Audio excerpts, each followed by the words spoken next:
లోపలికి వెళ్ళి కీ ఇచ్చేసి రేపటి నుంచి నువ్వు పనిలోకి రా. ఏమైంది సార్? వెళ్ళి నీ కొడుకుని అడుగు. సార్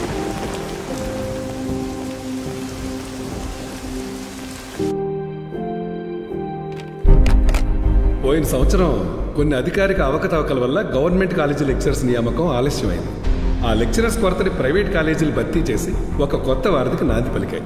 కానీ ఇప్పుడు పరిస్థితి మారింది.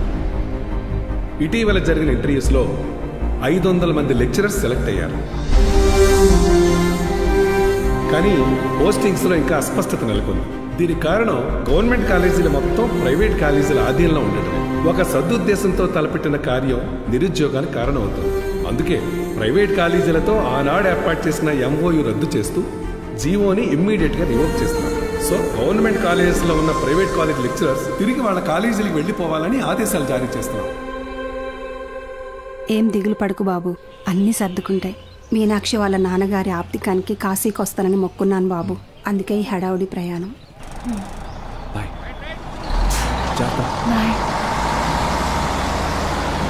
సతీ సతీ అన్నా, సత్యం చూసారా? సారాకుడి దగ్గర ఉన్నాడు.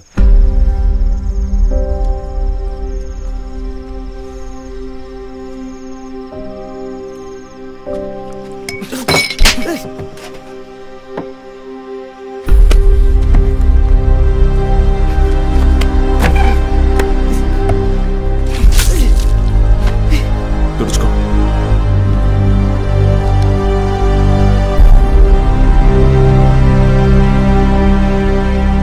సెకండ్ ఇయర్ సప్లిమెంటరీ ఎగ్జామ్ రాయాలి. గుర్తుందిగా? నేనేం చెప్తే అది చేయాలి.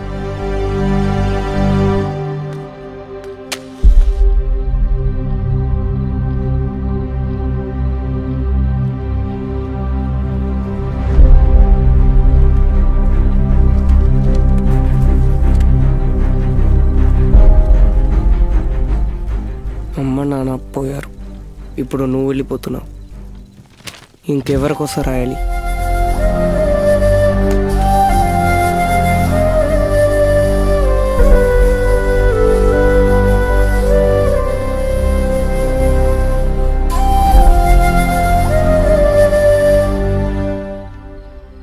నువ్వు ఇంజనీర్ అవ్వాలని ఆశపడ్డావు, కానీ నేను చదివించలేకపోయాను. నన్ను క్షమించరా. ఎందుకు ఇప్పుడు ఓడిపోయా?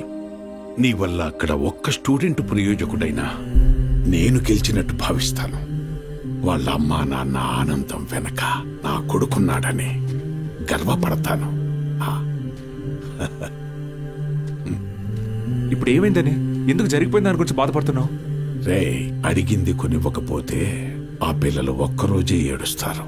కానీ వాళ్ళ అమ్మా నాన్న కొనివ్వలేని పరిస్థితి ఉన్నంతకాలం ఏడుస్తూనే ఉంటారు. నా ఏడుపు నీకు అర్థం కాదులే.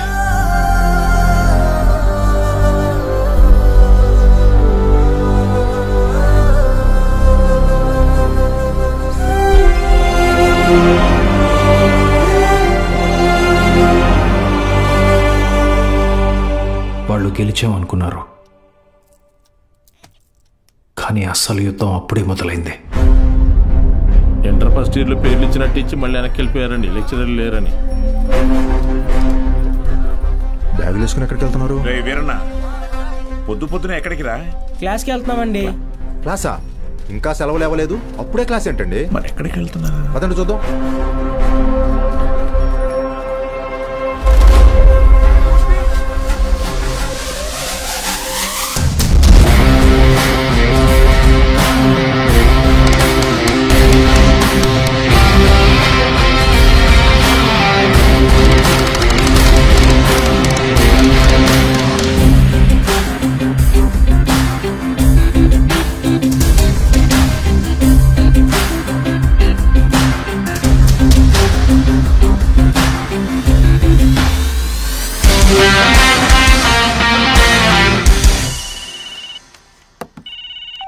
హలో బావా, ఆ మ్యాక్స్ గార్డ్ ఇంకా ఊళ్ళోనే ఉన్నాడు. పొలంలో పాకేసి ప్రైవేట్ పెట్టేశాడు. ఏం చేయమంటావు బావా? హలో రే దత్తమ్మ, వాడు పాకేసింది నీ ఊర్లోనేగా. ఊరు ప్రెసిడెంట్ అయ్యింటే నన్ను అడుగుతున్నావా? రే ఆ పొలం ఎవరిదో కనుక్కోండి.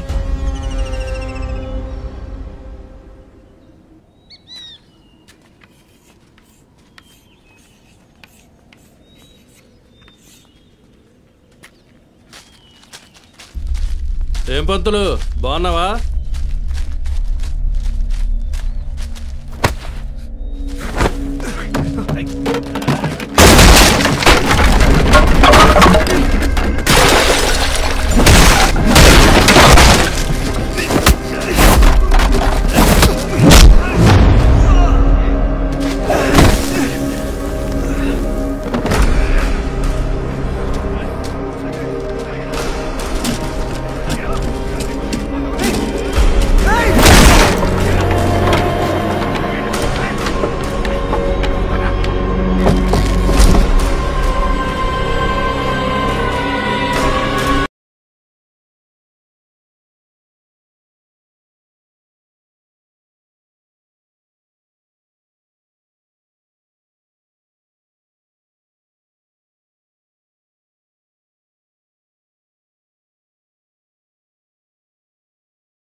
చేసిన చాలు, స్టేషన్ పద.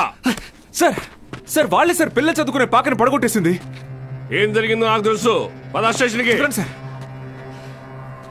అర్థమైంది, అంతా అర్థమైంది. మీరంతా ఒకటే. ఇంట్లో వాగుతున్నావు? ఎంత కమ్ముడిపోయావు? ఏంట్రా ఎంత కమ్ముడిపోయావు? ఏంట్రా వాగుతున్నావు? రేయ్ లాంటివరా ఎంత తీసుకుని నీ యూనిఫామ్ వాడి పక్కలో పడుకోబెట్టావు?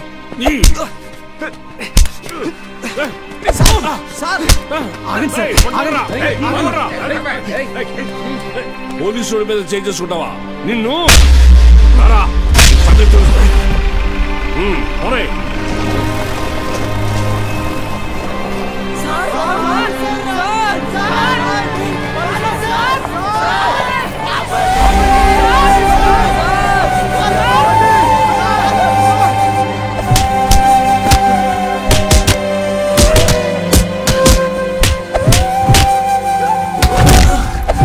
సార్ పంతుల్ని కొట్టడం పాపం సార్.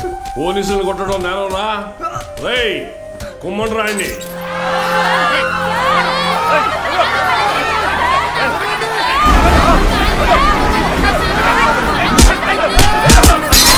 అయ్యా ప్రెసిడెంట్ గారు, మన బాలు సార్ని పోలీసులు అరెస్ట్ చేశారు. మీరు కొంచెం. మన బాలు సారా? ఏంటండి బాగా క్లోజ్ అయిపోయినట్టున్నారు? అది కాదు, కారణం లేకుండా కొట్టడానికి పోలీసు వాళ్ళకి ఏమైనా పిచ్చా? వాడు మన సుబ్బయ్య పొలాన్ని ఆక్రమించాడు, సుబ్బయ్య కేసు పెట్టాడు, వాళ్ళు అరెస్ట్ చేశారు. అబద్ధం. పిల్లలకి చదువు చెప్పడానికి సుబ్బయ్యని అడిగి ఆ స్థలంలో పాక వేశారు. చెప్పరా? చెప్పరా? నీకు ఫోను ఎవరు? ఎస్ఐ గారు. హలో సార్, ఇక్కడ స్టేషన్ ముందు కాలేజీ పిల్లలు గొడవ చేస్తున్నారు సార్. 4 తగిలించండి, వాళ్లే పోతారు. వాళ్ళల్లో మీ అమ్మాయి కూడా ఉంది. ఏంటి?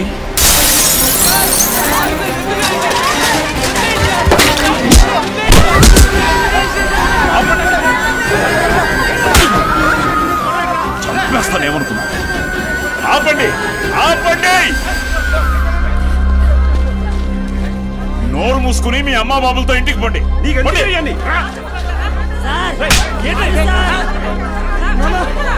నీ కుదరగా తీసుకో.